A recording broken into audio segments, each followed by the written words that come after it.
grupo que está ali para training especial na Merca, para o que trata rescue e pagamento de candela. E me quer que é importante para realizar com se tratando de programa que dá para basta a agora organizar e que me também toca tem continuidade em dia. Para mim é aquela de forma que me agora comandante de Cuba, dias fico aí passar e me também que ainda motivar para se ele está evaluando também como o processo está indo e agora aqui a comandante Cuba Sari é visita de grupo que vai se passar e avaliação que agora assim já tem alguma adaptação do programa também. No momento que meu grupo aqui que trabalha programa pouco diferente que o ano passado e significa que tem crescimento de nós ainda não tem a possibilidade para nós ainda não tá preparar optimalmente para o momento que na mesa ato não pode ser e me tá contente mira que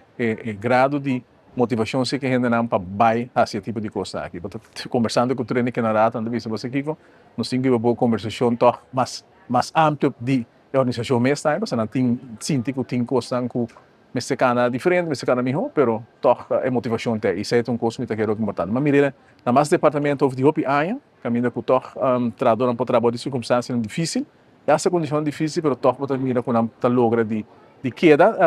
demonstrar a motivação para